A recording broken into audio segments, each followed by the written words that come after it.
How do you do? Oh, allow me to introduce myself. I am the last sane sports fan.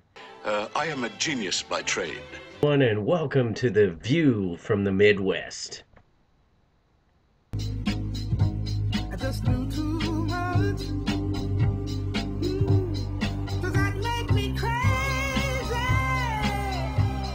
Does that make me crazy? Does that make me crazy? Possibly.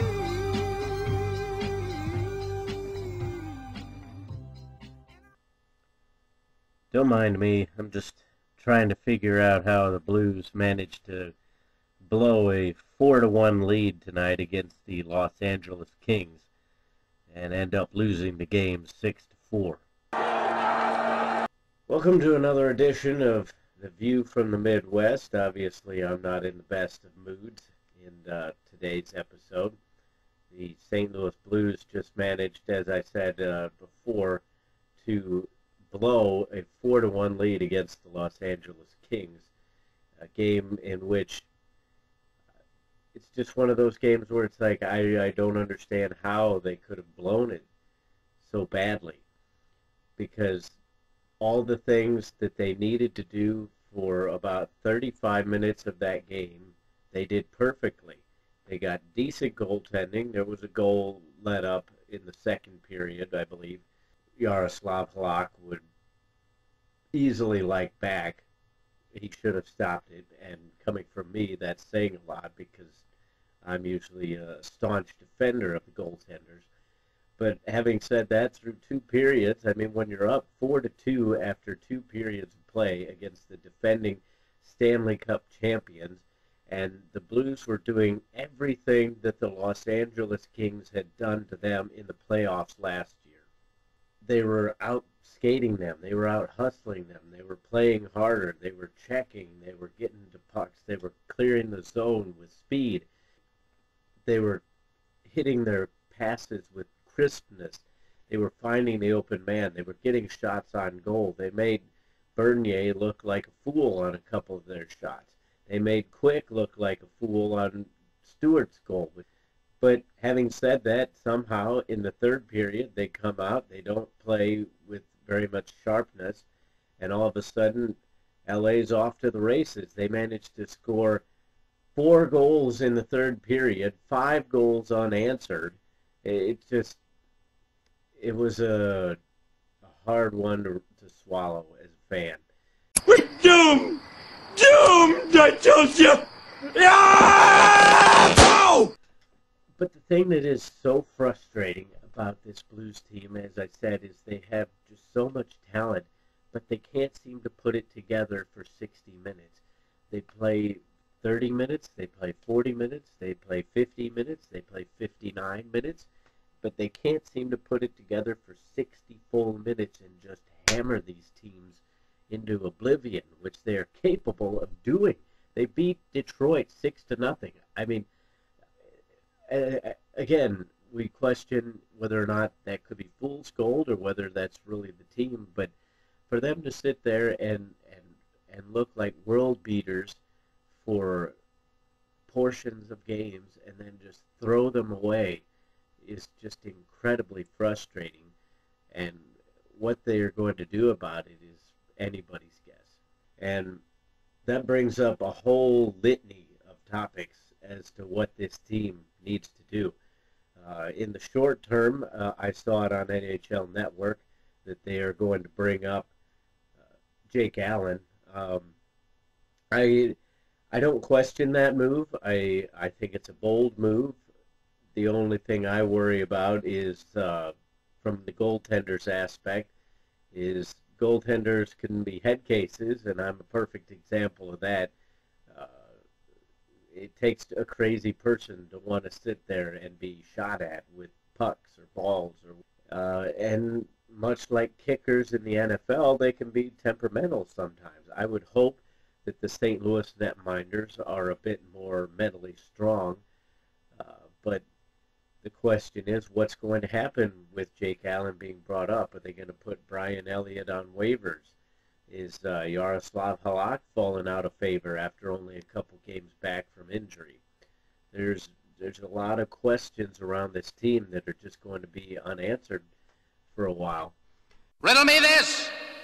The other big thing that's been going on along with the Blues is a lot of trade talk. I am admittedly a moderate when it comes to most sports angles, including trades. On the one hand, I almost have to recuse myself from this kind of topic of discussion just because I'm such a team loyalist that it becomes hard to figure out, okay, well, who would I be willing to accept the Blues getting rid of and think that it's actually going to be a good deal. I was talking about this with my boss today, and I think that's the one thing that the Blues have going against them is they're a scrappy team. They're willing to forecheck. They're willing to try to get in and take the puck away from bigger guys. But that is the problem ultimately when you want to be a physical team is the Blues don't really have a lot of size. They have big players. David Backes is fairly big. Alex Pietrangelo is a big guy. Chris Stewart is big. Roman Polak is big, but they also have a lot of small guys. Andy McDonald is not very big. Chris Russell is not very big. Jackman, he's a tough guy, but really he's only 6 foot, 200 pounds, give or take 5 or 10 pounds. And that's not small by any stretch of the imagination, but it's not huge either. And you could go down the list. It's like Perron isn't very big. Oshie's very scrappy, but he's not all that big. They want to play a physical game, but they don't necessarily have the size to match up with some of these teams. So they have to do it in another way, and they're not doing it right now. That's what's so frustrating about this team is they're so capable of greatness. And I'm not talking about Stanley Cup, because what makes up a Stanley Cup champion is so hard to define. I mean, there is no set formula. I got a secret formula. Like in football or baseball, where it's like, okay, if you get this kind of player at this position, you get that kind of player at that position, you get the right mix of players, and it's all good. In hockey, I mean, year to year, everything can change. It could be just a dominating defensive team with a hot goaltender, and they get goals at the right time, and another year it could be a team that's just going to outscore you, and their goaltender makes just enough saves to keep them in the game. So hockey's a hard sport to really sit there and say, this is the formula for a Stanley Cup champion. But the Blues, you can tell they have the pieces to be a great team, and they came out of the gate strong. That's what's so frustrating from a fan's point. Was that fool's gold? Fool you! Or was that the actual team, and now they just can't seem to get back to whatever it was they were doing? That is the big question, and if I had the answer, they'd be paying me the big bucks, but unfortunately I'm sitting here in my room making videos for YouTube. The trade question that keeps coming up, and it's not even really a question for most fans. Most fans, at least that I've had contact with, are just under the assumption that something is going to happen. And I'm not saying that it won't, but there are a lot of reasons why it might not necessarily, one, be a good idea, two, it may just not happen at all. Number one, there are so many teams that are in the races, both in the East and the West, that who's really going to be selling? Unless the Blues can manage to package something to where they can convince a team, it's like, okay, we're going to give you piece A and piece B, and we want C and D back. You're not really going to get an A for an A or a B for a B, and I'm not saying those letters in terms of grades. I'm just saying if you're looking for a scoring forward, then trading David Perron or TJ Oshie, which quite frankly I think would be foolish, but just to throw those names out there, you're not necessarily going to get the same thing back because that's an even trade. So how is that going to work? And the same thing could be said for defense. you can't give up defense and get defense back and expect it to really work out for both teams. And that's the one thing that I would like to ask any of the people that are watching this video, is nobody's come up with a name. She name. Everybody keeps saying heads are going to roll and this team needs to be imploded or blown up or whatever. You blew it up! And the lineup's just got to be shaken up, this and that. But nobody can give me a name as to who specifically they think needs to go. Because that's what worries me, is I'm not necessarily opposed to a trade if it will actually benefit the Blues. But who is going to go? David Backes is the captain. I don't think that we need to keep getting rid of team captains. TJ Oshie, David Perron, they're both great players.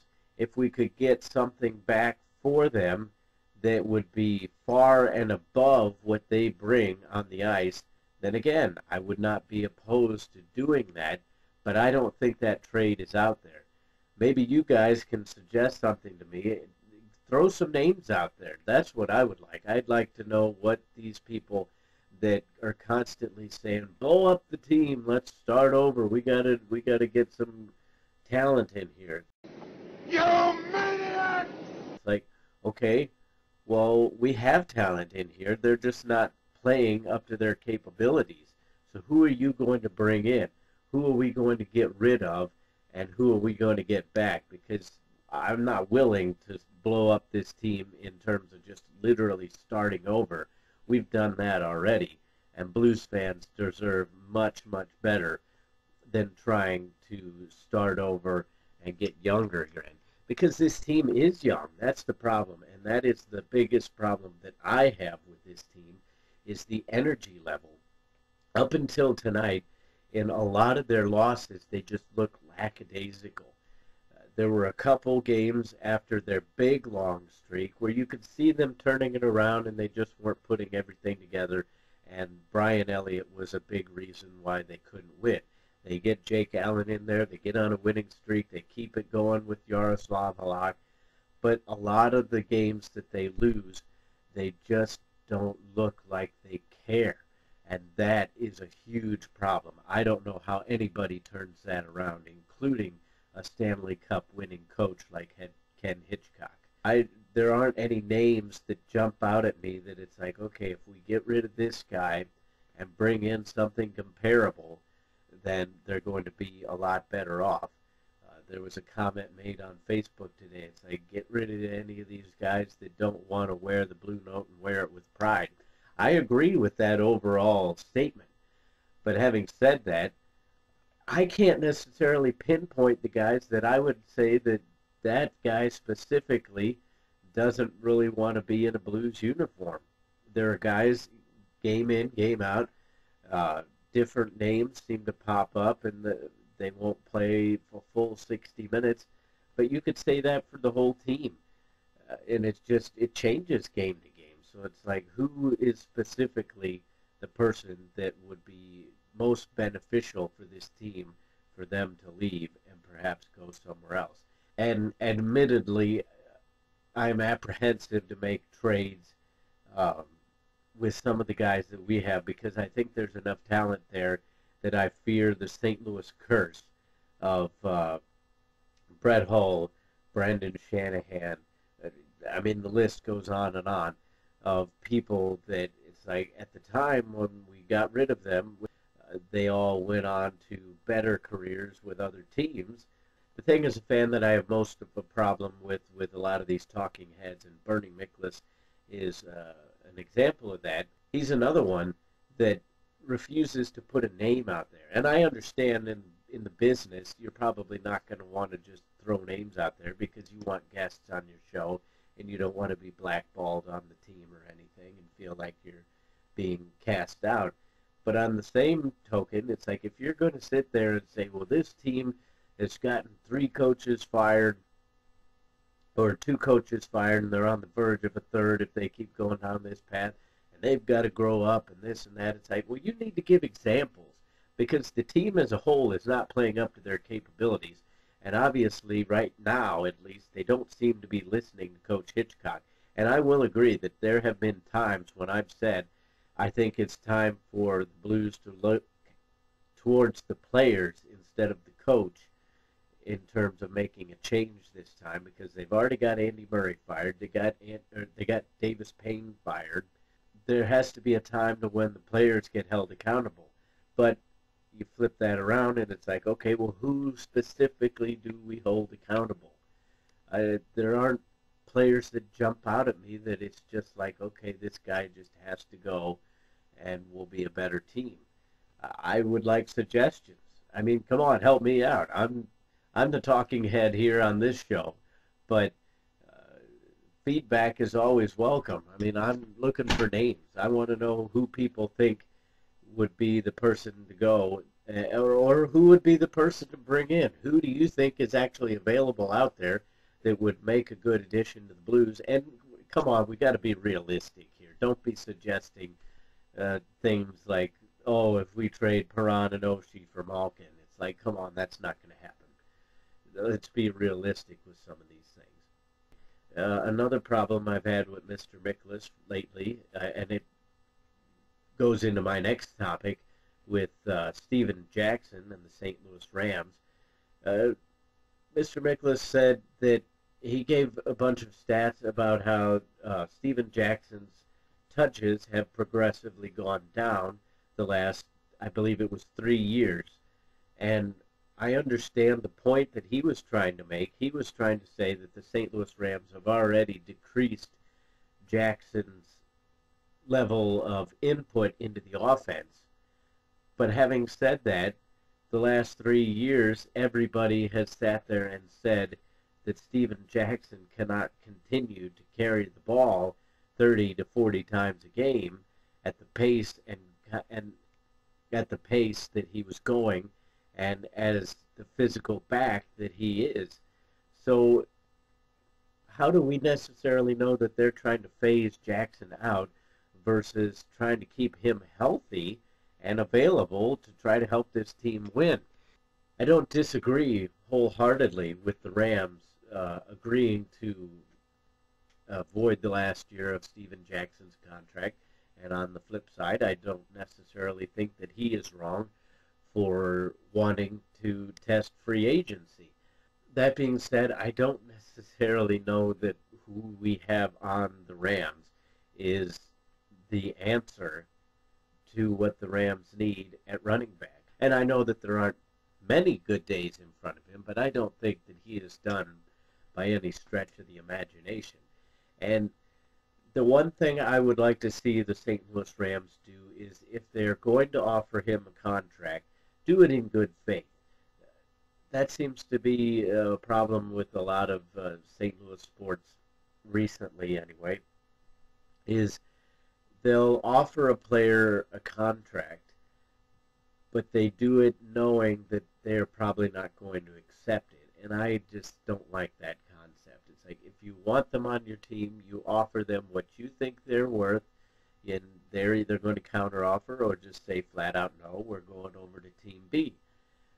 But to sit there and give them a contract to say, well, we gave them an offer, I don't necessarily agree with that. And I would hope that if the Rams actually give Steven Jackson some sort of offer sheet, that it is in good faith and it's in a way that would entice him to come back to St. Louis, at least to have to consider it. And now we're going to have a new section called Quick Thoughts, and I'm just going to try to throw some stuff out there real quick. And here we go. The Chicago Blackhawks once again defeated the Minnesota Wild. Right now, it's just honestly like, is anybody going to beat Chicago? Because they beat Detroit in a shootout. They beat Minnesota when Minnesota made a good comeback there at the end. And eventually they're going to trip up. They're not going to go the whole season undefeated. I'm impressed beyond belief by this run, if for no other reason than in today's NHL, and the Blues, unfortunately for me, because I'm such a diehard fan, are a perfect example of all it takes is a few bad bounces, one bad night by a couple guys, But Chicago seems like anytime they have a bad night by a couple guys, two more guys step up and play but beyond their talent level. And their goaltenders are just making unbelievable saves, the kind of saves that last year they did not make and cost the Chicago Blackhawks a chance at going further in the playoffs. But right now they've just got everything, I mean every facet of their game going for them. Magic Johnson has officially or unofficially, however you want to look at it, offered LeBron James $1 million to compete in the slam dunk contest. And while I find the thought rather comical, it's such a weird subject. They say, oh, I don't want to risk injury or whatever. It's like, quite frankly, I've never seen anybody injured in a dunk contest. I don't know how it would happen other than possibly injuring a leg or a hamstring. But you're just as likely to do that in practice. So it's like, what's the difference? At least you're out there entertaining the fans. Quite frankly, I think it boils down to these guys don't want to lose. They don't want to go out there and compete and have it be LeBron James against Kevin Durant in the finals and then say James misses a dunk so Durant wins.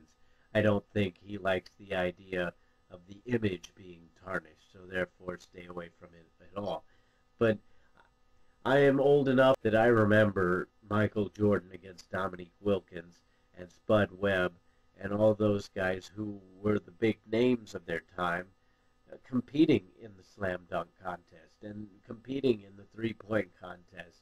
Larry Bird used to compete in that. And it was the big names in the game going up against each other in these competitions. Now you haven't heard of half of these people. So I understand LeBron's overall idea of not wanting to do it, and the idea of Magic Johnson offering him $1 million to compete in it is rather silly. But on the flip side, it's like, how much is it really going to hurt you at all to just get out there, do a few dunks, let the fans take their pictures and go home happy. And lastly, tonight, once again, Indiana lost again. They were number 2. Gonzaga is actually ranked number 1 for the first time in school history. So this has just been a crazy year for college basketball, and it's going to make for an extremely entertaining first weekend of basketball come the NCAA tournament. And of course, you know who I'm going to be rooting for. Yep, the Kansas Jayhawks have finally managed to turn it around. They were on a 3-game losing streak, but they have rattled off some big-time wins since then. A couple scares. There was that one against Iowa State, which a lot of people would probably say that they should have lost because of a referee's call or whatever that would have gone Iowa State's way. But there are lots of calls that are missed or made that go against one team or the other, and in this case it just happened to benefit the Kansas Jayhawks, and they pulled off a win, and they're going into the Big 12 tournament on a roll with only Baylor to beat. But if the Jayhawks can win, they will clinch another conference championship, and I believe it'll be their 9th in a row, and that is just unheard of since the days of UCLA. But in today's day and age, for a team to win 9 straight conference championships, which hasn't happened yet, so I don't want to get ahead of myself, but if that were to happen, that would just be unprecedented, and I would be very proud of my alma mater. But having said that, as I mentioned, the tournament is just going to be a whole another beast this year. Somebody said it, I believe it may have been on Pardon the Interruption on ESPN, and I can't say that I disagree. This year could be the year that a number 16 seed defeats a number 1 seed, and that is what scares me a little bit, because as of right now, if Kansas keeps winning, they could be one of those number 1 seeds. So hopefully they take care of their business, and hopefully another national championship. Fingers crossed. That wouldn't make me too unhappy, but we'll just have to see. A lot of topics going on out there in sports. The Blues are just extremely frustrating.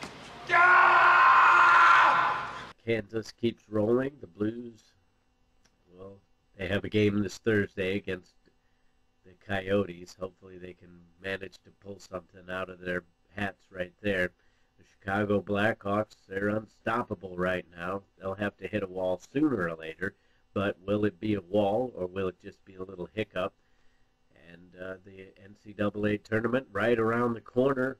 Your guess is as good as mine as to who's going to win it. It'll be really interesting to see some people's brackets come tournament time. That'll just about do it for this edition of The View from the Midwest. There's plenty of sports going on out there, so I'll try to do another video next week. Hopefully my hair won't be any grayer, seeing as the blues are just driving me batty. Go crazy? Don't mind if I do.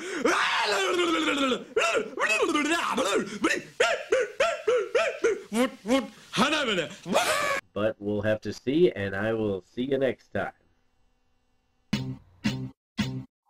I remember when I lost my mind. There was something so pleasant about that place. Even your emotions have an echo in so much space.